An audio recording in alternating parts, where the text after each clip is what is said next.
जहां सासाराम सदर अस्पताल की यहां से आई एक तस्वीर स्वास्थ्य व्यवस्था पर सवाल खड़े करती नजर आती है। इमरजेंसी वार्ड में बिजली गुल हो गई तो मरीजों के इलाज के लिए मोबाइल की टॉर्च का सहारा ले लिया गया। मामला सामने आने के बाद जिला प्रशासन ने संज्ञान लिया और डीएम ने जांच कमेटी गठित कर दी। ये तस्वीर किसी अंधेरी गली का नहीं, सासाराम सदर अस्पताल के इमरजेंसी वार्ड की है, जहां मरीज का इलाज चल रहा था। लेकिन अचानक बिजली गुल हुई तो डॉक्टरों और स्वास्थ्य कर्मियों को मोबाइल की टॉर्च की रोशनी का सहारा लेना पड़ा। कुछ पल के लिए ही सही, लेकिन अस्पताल के इमरजेंसी वार्ड में अंधेरा छाने की इस तस्वीर ने कई सवाल खड़े कर दिए हैं। खास बात यह है कि अस्पताल परिसर में बने मॉडल हॉस्पिटल के लिए अलग जनरेटर की व्यवस्था है, जबकि इमरजेंसी में इन्वर्टर बैकअप भी मौजूद है। हालांकि अस्पताल प्रशासन का कहना है कि बिजली कुछ ही क्षण बाधित रही और बाद में आपूर्ति बहाल कर दी गई, लेकिन मामला अब जिला प्रशासन तक पहुंच चुका है। डीएम ने जांच कमेटी गठित की है। जांच रिपोर्ट के आधार पर लापरवाही सामने आने पर जिम्मेदार लोगों पर कार्रवाई की जाएगी। सवाल सिर्फ कुछ पल के अंधेरे का नहीं, सवाल ये है कि आखिर इमरजेंसी वार्ड में बिजली जाने की स्थिति में बैकअप सिस्टम कितने तैयार और भरोसेमंद है।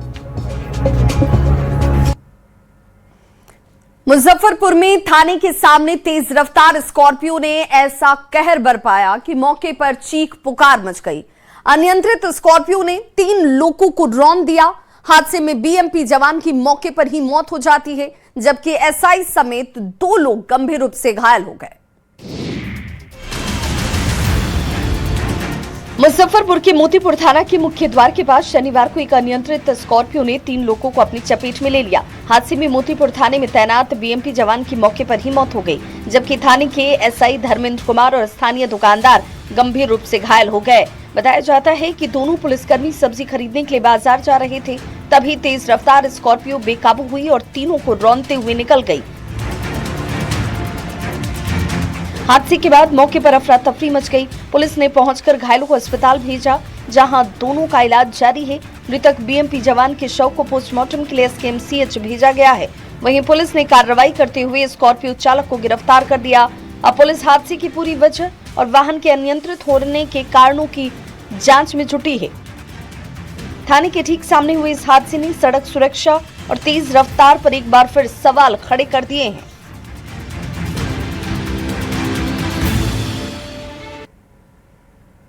बारिश जिसने अब तबाही मचाना शुरू कर दिया है। गंडक नदी उफान पर है और गोपालगंज के निचले इलाकों में पानी तेजी से इस वक्त फैल रहा है। हालात ये कि गांव के साथ स्कूल, हेल्थ सेंटर और आंगनबाड़ी केंद्र तक पानी में डूब गए हैं। नेपाल में लगातार हो रही बारिश का असर अब बिहार में दिखने लगा है।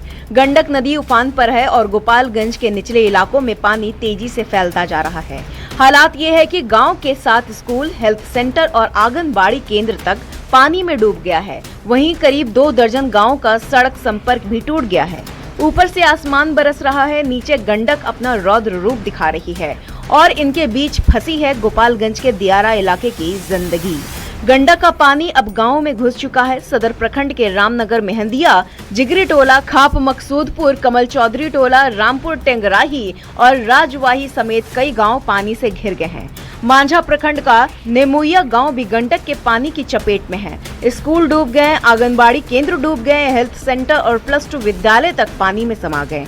वहीं करीब 2 दर्जन गांव का सड़क संपर्क जिला और प्रखंड मुख्यालय से टूट चुका है। नेपाल में लगातार हो रही बारिश का असर अब मुजफ्फरपुर में साफ दिखाई दे रहा है। बागमती समेत कई नदियां उफान पर हैं। कटरा के निचले इलाकों में पानी अब घरों में प्रवेश कर चुका है, जबकि कटरा और राई को जोड़ने वाले पीपा पुल पर तीसरी बार पानी चढ़ गया। घर के बाहर पानी, घर के अंदर पानी और अब लोगों के सामने सबसे बड़ा सवाल, आखिर जाएं तो जाएं कहां? मुजफ्फरपुर के कटरा प्रखंड के बररी पंचायत में बाढ़ का पानी दर्जनों घरों में घुस चुका है। कहीं आंगन डूब चुका है तो कहीं चूल्हा चौका तक पानी में समा गया। मुसीबत यहीं खत्म नहीं हुई। कटरा और औरई को जोड़ने वाली पीपा पुल पर तीसरी बार पानी चढ़ गया, जिसके बाद आवागमन बंद है। पुल बंद होने से करीब 14 पंचायतों के लोगों को अब 60 से 70 किलोमीटर तक का अतिरिक्त चक्कर लगाना पड़ रहा है। रेवा घाट, औरई, कटरा और गाय घाट में बाढ़ का खतरा मंडरा रहा है, तो पारू और सरैया में नारायणी गंडक का बढ़ता जलस्तर भी चिंता बढ़ा रहा है। ग्रामीणों का कहना है कि पानी इसी तरह बढ़ा तो उन्हें घर का सामान समेटकर ऊंचे स्थानों पर जाना पड़ेगा कि बारिश के बाद नदियों का बढ़ता जलस्तर अब मुजफ्फरपुर के लिए बड़ी चुनौती बन गया है। मुंगेर में पशु तस्करी के खिलाफ हुई कार्रवाई ने पुलिस महकमे को ही सवालों के घेरे में लाकर खड़ा कर दिया। 35 भैंसों से लदा ट्रक पकड़ा जाता है, जिसमें 4 भैंसों की मौत हो चुकी थी।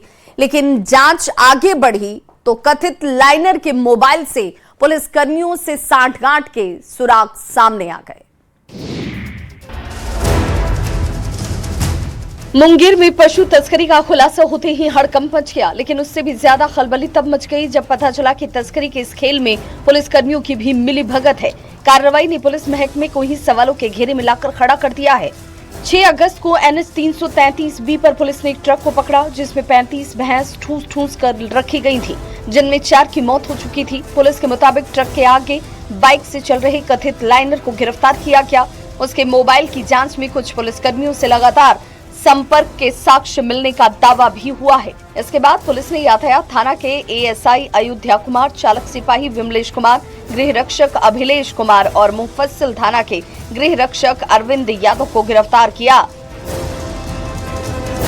पुलिस का दावा है कि पशु तस्करी के ट्रकों को जिला पार करवाने के लिए कथित तौर पर एक ट्रक से 1500 रुपए तक वसूले जा रहे थे।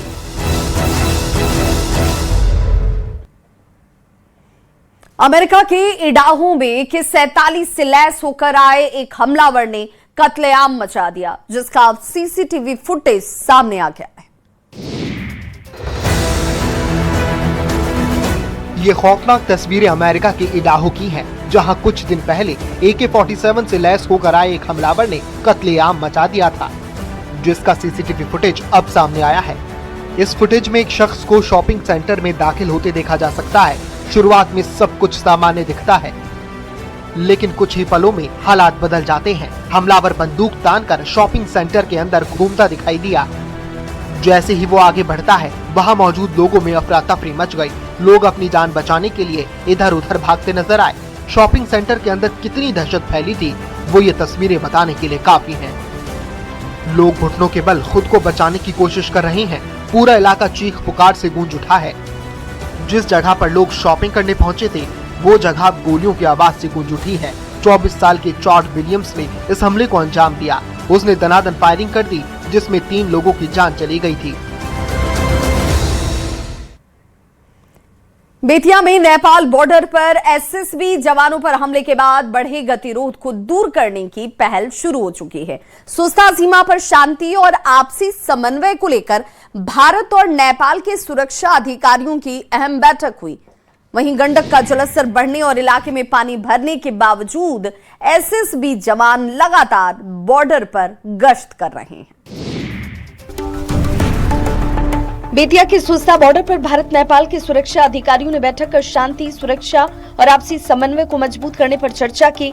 65वीं वाहिनी SSB के कमांडेंट के नेतृत्व में हुई बैठक में नेपाल की तरफ सुस्ता क्षेत्र में स्थानीय लोगों की तरफ से JCB और सैंडबैग से तटबंध मजबूत किए जाने की जानकारी साझा की गई। नेपाल APF के SP ने भरोसा दिलाया कि स्टेट्स का उल्लंघन नहीं किया जाएगा और सीमा पर शांति बनाए रखने में नेपाल APF सहयोग करता रहेगा।